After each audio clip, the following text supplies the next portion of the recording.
দেওয়া। এবার ইমাম শাফি রহমতুল্লাহ আলাইহির একটা বক্তব্য বলি, যদি পারেন এটা লেখা ঘরে টানায় রাখবেন আর ডেরি কয়েকবার দেখবেন।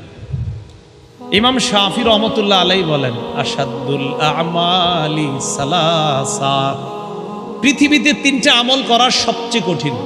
বলেন তো পৃথিবীতে তিনটা আমল করা সবচেয়ে, এক নাম্বার আল জুদু মিন কিল্লাহ, টাকা পয়সা কম থাকলে দান সদকা করা কঠিন।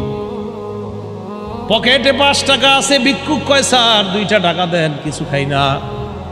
ওই মুহূর্তে আপনার আছেই 5 টাকা, চিন্তায় পড়ে যাবেন 2 টাকা যদি দিয়ে দেয় আর থাকবে আর 3 টাকা। ইমাম শাফি বলেন টাকা কম থাকলে সদকা করা বড় মুশকিল, এত সহজে সদকা করা যায় না। 2 নাম্বার ওয়াল ওয়ারউ ফি খালওয়া, নির্জনে আল্লাহকে ভয় করা অনেক কঠিন।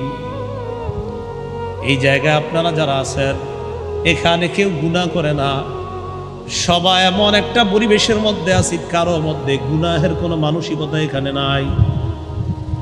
এই জায়গায় কেমন যেন সবার মধ্যে এমন একটা অবস্থা, সবাই আল্লাহকে ভয় করি, কিন্তু বাসায় যান, যাওয়ার পর যখন দরজা লাগাবেন, দরজা লাগানোর পর রুমের মধ্যে আপনার মা নাই, বাবা নাই, আত্মীয় স্বজন কেউ নাই, আছে শুধু কয়েকটা মোবাইল আর ল্যাপটপ, কম্পিউটার আছে।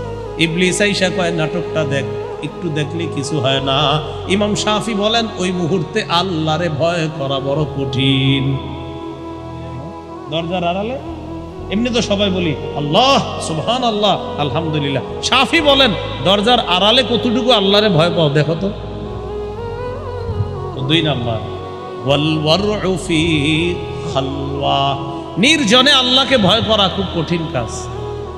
আমরা ইনশাল্লাহ নির্জনেও একা একিও আল্লাহরে ভয় করে দেখাই দেব ইনশাল্লাহ। টাকা পয়সা কম থাকলেও সদকা করব, নির্জনে থাকলেও শয়তানের সাথে যুদ্ধ করেও আল্লাহরে ভয় করব ইনশাল্লাহ। 3 নাম্বার ওয়া কালিমাতু হাক্কিন ইনদা মান ইউরজা, যার কাছে কিছু আশা করা হয় তার সামনে হক কথা বলা বড় কঠিন। দিনে রাতে বস 100টা ভুল করার পরেও বস যখন নাকি তার কর্মচারী অধীনস্থ যারা তাদেরকে জিজ্ঞাসা করে, আচ্ছা আমি কি তোমাদের সাথে কোনো অন্যায় আচরণ করেছি এই কয়দিন ছিলাম? না স্যার আপনি কোনো অন্যায় করেন নাই, অথচ ডেইলি 100টা করেন। এটা কেন বলে? বসের যদি কিছু বলে আমার প্রমোশন হবে না, আমার বেতনটা ঠিক মতো আসবে না। ইমাম শাফি বলেন যার কাছে কিছু আশা করা হয় তার সামনে হক কথা বলা বড় কঠিন। সুদের টাকা নিয়ে আসছে আপনার কাছে, আসার পর কয় হুজুর চিন্তা করছেন কি? ওই এলাকার 3 জন ইমাম সাহেব 4 জন ইমাম সাহেব কয় আমার ব্যবসা নাকি সুদ। তাই নাকি? হ্যাঁ। আপনি কি বলেন? ওনারা কি কোরআন হাদিস দিয়ে দলিল দিছে না? কয় হ্যাঁ। তো ঠিক আছে, দলিল দিলে তো সুদ, সুদ তো সুদই হবে। এটা হলো হক কথা। যদি চিন্তা করেন না, যদি বলি সুদ না, একটু ঘুরে ফিরে খালি উল্টায় দেই ফতুয়াটা, তাহলে আমার পকেটে কিছু আসবে। ইমাম শাফি বলেন কিছু কামনা করলে হক কথা বলা বড় কঠিন। কথাটা কি সত্য? তাহলে কয়টা কাজ দুনিয়াতে কঠিন? 1 নাম্বার টাকা পয়সা কম থাকলে দান সদকা করা কঠিন। 2 নাম্বার নির্জনে আল্লাহকে ভয় করা কঠিন। 3 নাম্বার যার কাছে কিছু আশা করা হয় তার সামনে হক কথা বলা কঠিন। আমরা 3টাই করব ইনশাআল্লাহ।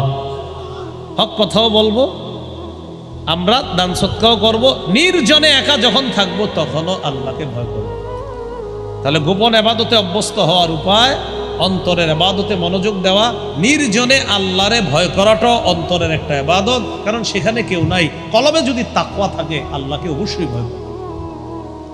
গোপন ইবাদতে অভ্যস্ত হওয়ার 2 নাম্বার উপায়, বলেন আমার সাথে, দিল থেকে সৎ আমলের নিয়ত করা। শহীদ হওয়ার নিয়ত আছে কার কার?